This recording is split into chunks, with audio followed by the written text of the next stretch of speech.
Hello again, this is Bill Lindeman with Mike Cyber, and we have this week's edition of the Blue Seahorse Show. And we're going to repeat, Mike, you're going to repeat a subject that you talked about before, that children are like sponges. And this is an important topic. Okay? All right, well, thank you, Bill. Yeah. This is from my new book, and this one is called Sponge. And we did this demonstration on here Right. about We did. a month or two ago. Mm-hmm. And the other day we were talking about raising children and environmental influences. And I was talking to a policeman in our local community, and he told me that he sometimes deals with the same family, 4 and 5 generations of the same family being arrested doing similar things all the way through all this time, and because he's been in the same town for forever Right, almost. right. And I thought, well, does that suit our sponge thing or what? Is what we talk about? Yeah. Environmental learning. So I wanted to talk about the sponge again, All right. about how children, when they're born, are like a sponge. Mm-hmm. They're clean, they're free, they're empty. They only know what you put in them. Mm-hmm. And like a sponge, as children grow up, when it gets full, whatever it's full of comes back out. Mm-hmm. Right. And that's like a sponge. I mean, you right. wring a sponge out that's full, and if it's dirty, it's going to come out dirty water. If it's clean, it's going to come out clean water. Mm-hmm. Same with children.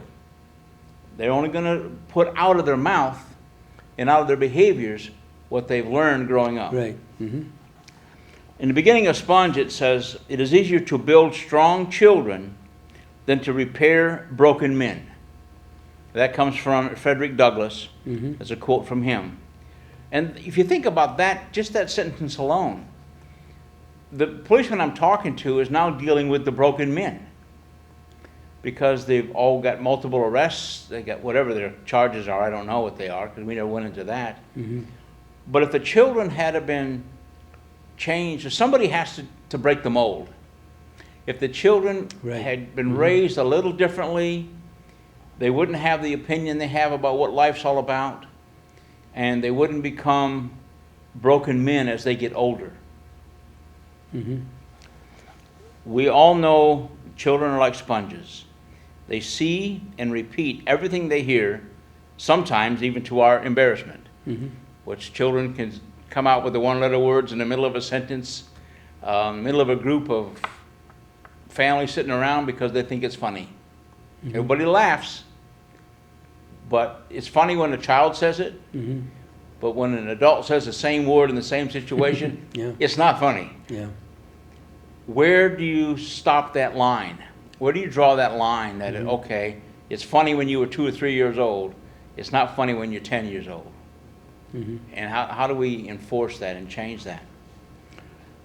There's nothing most important who have ever been around children for more than 5 minutes don't already know. As the following story goes, the way children behave as adults will usually be a close copy of the way the adults behave in their environment in which the children were raised. Mm-hmm. Children are situational learners. They learn how to act by watching what is done and by hearing what is said during relationship situations between their parents, with each other, and with significant others in their lives. So if a dad or a mom goes to the grocery store, and in the grocery store they're angry with the clerk, and they cuss at them or they get mad at them, children see that. And if that becomes a routine, children will learn when you go to a grocery Mm-hmm. store, you Right. argue with the cashier. Mm-hmm. And because why would you think that your parents were wrong when your parents are the only ones in your lives that are your safety zone?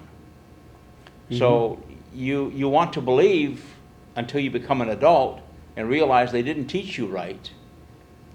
You know, mom and dad are gods. They rule the Sure roost, are, yeah. and you learn from them. Mm-hmm. A baby, like a sponge, has to stay in and absorb whatever is in the atmosphere in which it is living. If the atmosphere is full of love and support, kindness, honesty, fair play, ethical thinking, and acceptance of others, this is what he will absorb. If the atmosphere is full of hate, distrust, lying, drug or alcohol abuse, bigotry and racism, and selfishness, then this is what he will absorb. Mhm. And that's what we talk about. What goes in comes out. Right. Mhm.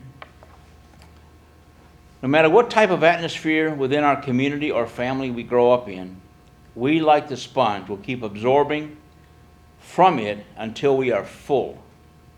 Then whatever it is we are full of will start to flow back out. If that is love and kindness and honesty and fair play, then that is what we will give back to those around us in the community and in the family. Mhm. If we fill up on hate, distrust, lying, drugs and alcohol, racism and selfishness, then that is what we will give back to those around us in the community and family. But unlike the sponge or the new baby, as we get older, we have a choice of what we want to absorb.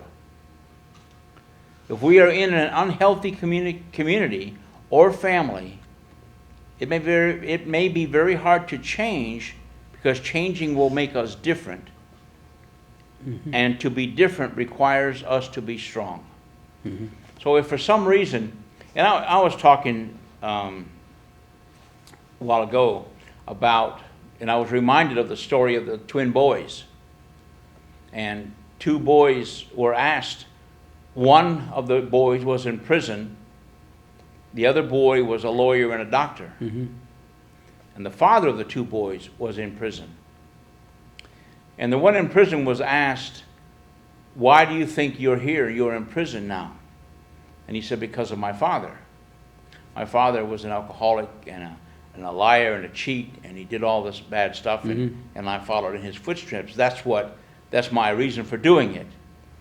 And they asked the other twin, who was a lawyer and very prominent in the community, why did you end up the way you were? And he said the exact same thing, because my father was a drunkard and alcohol and a liar and a cheater. And I chose not to be like him. Right. Mhm. So environmentally, you learn what you absorb, but you do have a choice. And I gave a quote here a while back that says, the greatest power we have as a human is being able to make a choice. Mhm. So if you look around and something influences you as a young person, like the twin boys, one of them thought, I'm not going down that road. I don't like the pain, the chaos, the confusion. I don't like the way I was treated. I see other families in the community that don't treat their children like our dad treats us. So Right. I'm not going to do that. But by making that decision as a family member in a family that's filled with hate and confusion and chaos, you got to be very strong. You got to be very committed to your life and your future, because you're going to get a lot of opposition. And when they all sit around and tell dirty, rotten jokes about other people, and you don't participate, that makes you an outcast. That's tough for a young person to handle. But for that young boy to be a lawyer, he had to make that mind up soon in his early age. He would have had to have good study habits. He would have had to have commitment to his education, respect for the school system, respect for what he wanted to go, have good grades in high school, get through college, get to law school. He had to be an outcast in his own family to, that's my opinion. I would suspect that he probably left home as soon as he could. You know, sometimes the influences that you were raised with are so negative that you just have to leave. Yeah. You know, they could destroy you otherwise. And, In some cases, you know. Yeah, in a lot of lot more cases than we think. Yeah. I would say that's where people end up, is leaving, because I can't get what I want to be, or I can't go where I want to go unless I leave, Yeah. unless I change my environment. If a person starts to wonder, what role am I playing, and that person decides to change, they may need some help. This can come from any forms, in many forms, from some voluntary and some involuntary. It could come from moving out of the unhealthy environment, like we talk about, or maybe even go to jail, or to a rehabilitation or behavior program for individuals, or family counseling, or through finding religion. A lot of these things will take you out of the environment. Yes. Yep. And some, you hate to say it, but sometimes jail is the best place for people to break the mold. Now, granted, you're in another environment that's not conducive to healthy living, but if you have any kind of connection at all with counselors or anybody else, and you say, why am I here? Why did I get here? Why did I have to do what I do? And we get asked those questions in the Forgotten Man ministry that I'm a chaplain. Then we go to the jail for that. We get that conversation all the time. And these young kids are 16, and some of them are 16, but most of them are 18 to 25 or 35. Their life is still young. Why am I here? Why do I have to behave the way I behave? Well, because you learn that, but you can make a choice. Yes. Now, we all know if we take the Bible as your last guest just described, and follow the Word of God and follow the Bible, well, most cases you won't be in this situation.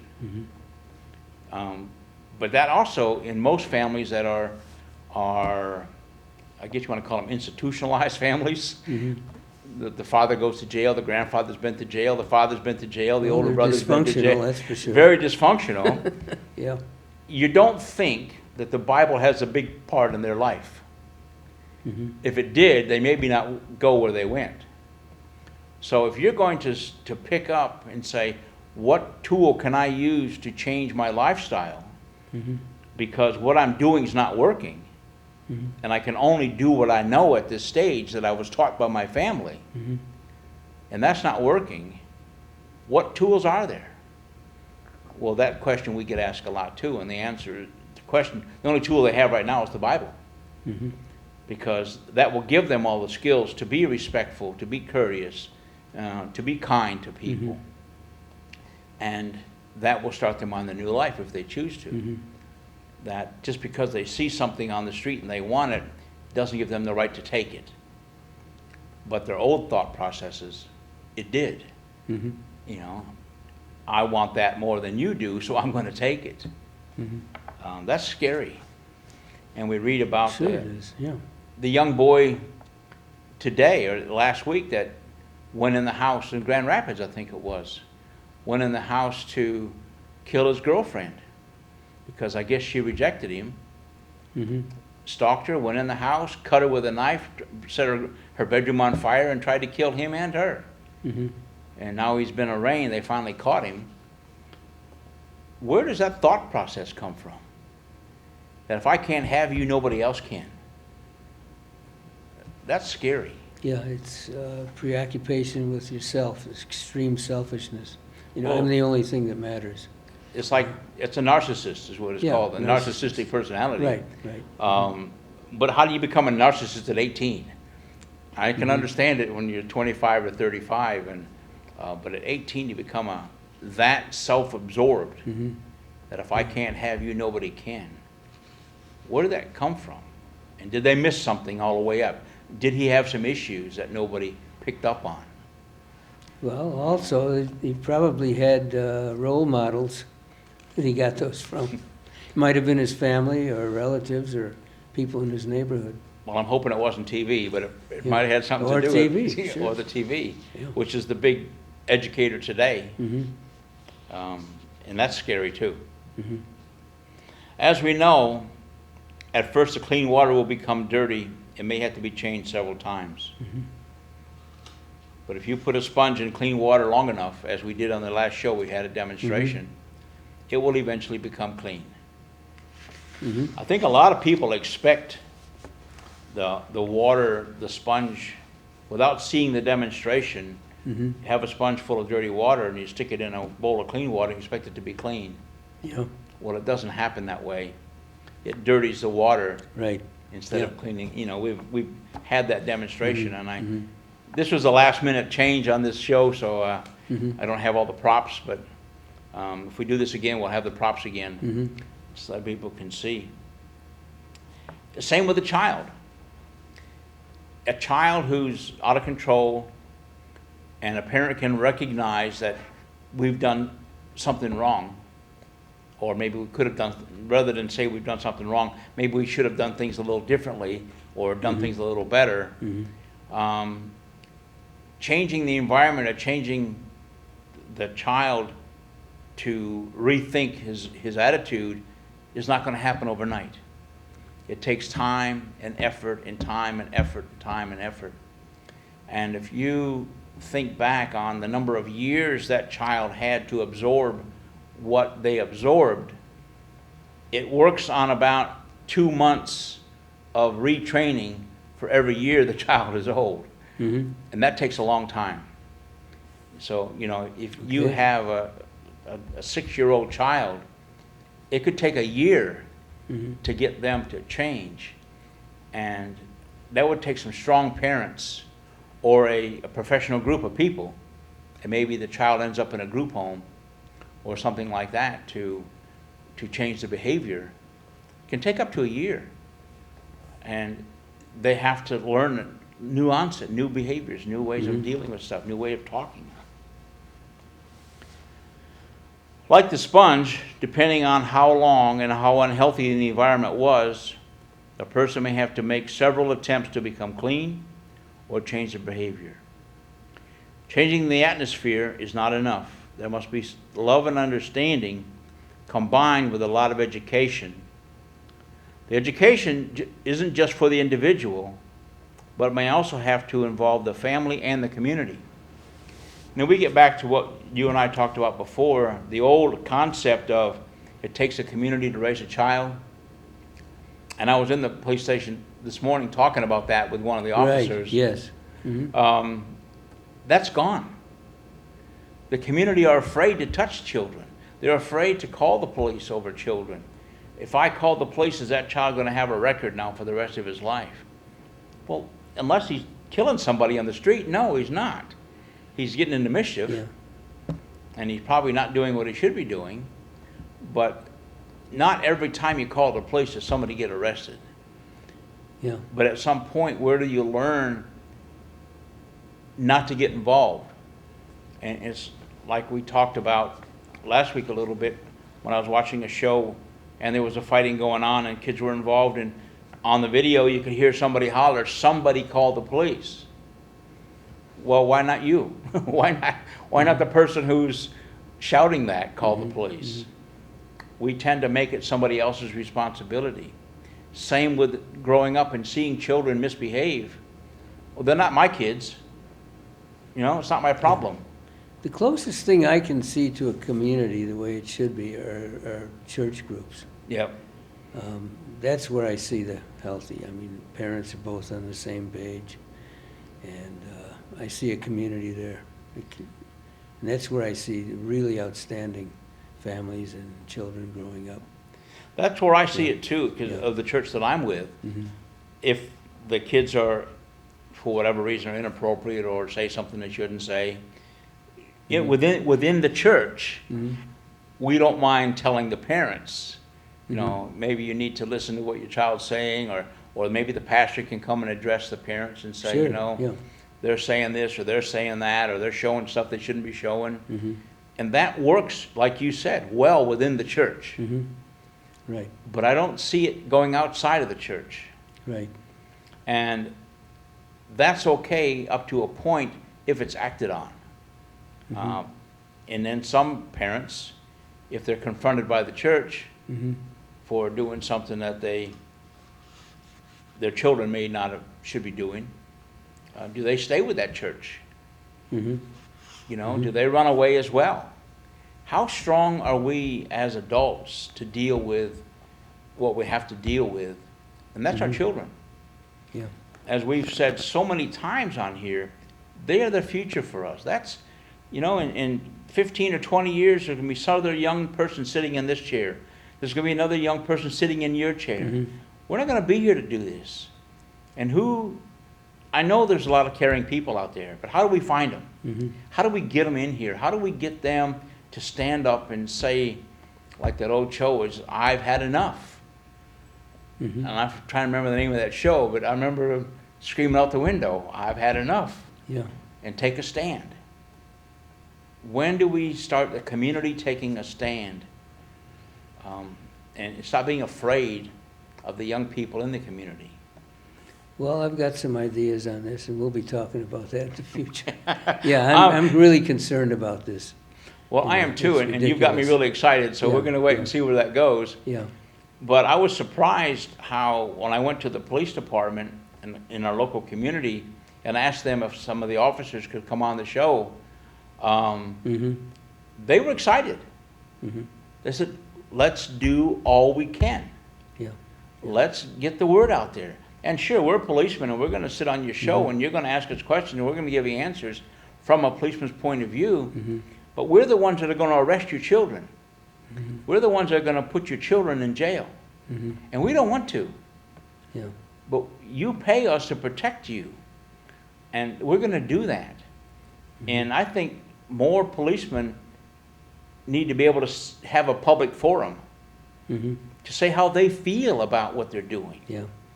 I mean, I could see the hurt in that policeman's face Mm-hmm. when he told me, you know, Mike, I have to deal with generations of the same family Mm-hmm. for the same issues. Why is that? Mm-hmm. And he didn't have an answer. And it was a problem. So where do we go? Well, this has always been going on, though. There have always been families and groups of people that have carried on for generations after generation. You know, there has to be something to intervene. Something has to intervene. And in a large measure, there have been large movements that have done that. Since, for instance, the immigration of Europeans to the United States, Right. internal migration from people, black people from the South up north, you know, that they've had intolerable situations, and they moved to a new environment, and it, you know, it helped a lot. But most people don't have that opportunity. It doesn't come very often. Well, it's So- like they say in recovery, Uh-huh. is that if you want to change, you change your people, places, and things. Yeah, yeah. That's okay, but when you're 16, 17 years old, what choices do you have to change your people, places, and things? That's what concerns me, is in most neighborhoods, there isn't a structure, there isn't a group of people that they can go to. There might No. be a church, but in some cases, there's still not enough. It's not strong enough to overcome, you know, their problems. And what can there be? I agree, the churches are the safe zone for a lot Mhm. of people, but Mhm. how do you deal with a young person in a community that doesn't like a church and you want to go to the church? Right, yeah, yeah. How strong do you have to be as a young person? That takes a lot of courage. Mm-hmm. Takes a lot of effort, a lot of commitment. Right, mm-hmm, So you're right. Where do we build that mm-hmm. power base, Yeah, yeah. that security Mm-hmm. to make people more comfortable in having communities raise children? Mm-hmm. It'd be nice to clean out a whole area in the United States and start over again. You know, we were talking earlier too about Facebook and, you know, the problems there. Kids can use it to be more vicious than they would ordinarily be. It's easier for them to do it. And I think technology is great. It just has to be used properly. It can also be used improperly, and that's what's happening. Well, The technology is being used to make it easier for people to hurt each other. Well, now that you mention that, when you have, I have a friend who's had some trouble with her boyfriend Mm-hmm. and ended up getting a restraining order against him. Mm-hmm. And she didn't think anything about it because she didn't want him to contact her or come to her place of work or come by her house. And she had all that stuff from her lawyer laid out that the restraining order would cover. And the judge said, Mm-hmm. well, hold on a minute. Do you have a Facebook page? Mm-hmm. She said, yeah. And he said, does he post things on your Facebook page? Mm-hmm. Yeah. Well, now he can't talk to you on Facebook either. Mhm. So the judges are aware Yes, of exactly right. what you're saying. Yeah, So he added to her restraining order that was good. That was good. all public media. That's good. So Yes. he couldn't contact her on Twitter, Facebook, That's good. YouTube, Yeah. you name it. Yeah. He couldn't email her. So the judges are really aware of what you're talking about, Mhm. which is great. But like you, I'm on Facebook. I like Facebook, Mhm. and I use it a lot. And there are people that I just wipe off my Facebook. Yeah, I pick my friends, you know, but a lot of young people, they don't, it's all they know are the kids they grow up around, and some of them are real vicious, and they don't have enough support to be able to pick and choose, and, you know. And So they sometimes, get caught up in it. They get caught up in it. Yeah, they That's what do. happens. and sometimes I look at people forward stuff to me without reading it, Mhm. or they repost it Mhm. without reading it completely. Mhm. And some of it's real trash Sure. when you get into it, but they didn't read it all. Yeah. Mhm. So I might remind them, I'll send them a message Mhm. and delete that little sock. I won't delete them as a friend, but I'll delete that posting Mhm. and remind them, maybe you need to read your stuff. And I've done that too. Mhm. I've posted stuff without reading it completely, and boy, my friends come back, you better next time read what you're posting. Sure. Oh, okay. Sure. Thank you. Yeah. But you're right, Bill. It's all exposure today, and how do we stop it, and why is it okay Mhm. to? Are people so insecure that they only feel free on an anonymous site? I mean, it's not totally anonymous, but you can say what you want to say on Facebook, Mhm. and things you wouldn't say in public, Mhm. things you wouldn't say to people's faces, Yeah. because you don't have to confront that person, Mhm. and they can just delete you if they don't want, or they read it. But you got to say what you feel, and if you can't say what you feel being appropriate, you shouldn't say it, Mhm. because it's not right to say that stuff. Right. Mhm. What I sort of like to start winding this up Okay. with was, Sure. everyone involved with that person must have the same knowledge to provide the support needed. With this education mixed of love and care, the person will live through this, and with time be able to break the mold and take on a responsibility of a person who will one day be proud of the role he or she is playing, and possibly live to be a contributor to his community rather than a drain on it. Mhm. And I leave with a quote that I ask a lot of people to think about as adults. Mhm. And it says, live so that when your children and others think of fairness, truth, caring, and integrity, they think of you. I can't think of a better way to end the show. That's great. Yeah, that's so true. Well, this is what our show's about. Mhm. Raising children in an appropriate atmosphere, an appropriate environment, Mhm. so that they all become not news flashes on TV, Mhm. getting beat up or getting arrested or getting in trouble. Mhm. That, and maybe it's a shame, because what my business is, I deal with only the people that are already in trouble. Sure. And I know there's hundreds and thousands of people out there that don't ever get arrested. Mhm. And there's some great kids out there. Right. And I don't mean to say they're all bad, because they're not. Mhm. It's just I wish I could meet more of them. Okay. Well, we're going to do that. So All right. it's a good way to end the show, an optimistic note that we can do more, and we will. So, yeah, we are like sponges, and unfortunately, when we soak up bad things, we spit it out. Yep. So we'll continue this maybe next week, and it'd be interesting to see. We'll take it, Okay. and the officers will be on the show Oh, that's right. in Yeah. about 2 or 3 weeks. Okay. They'll be on the show. Okay, this is the Blue Seahorse Show with Mike Seibert.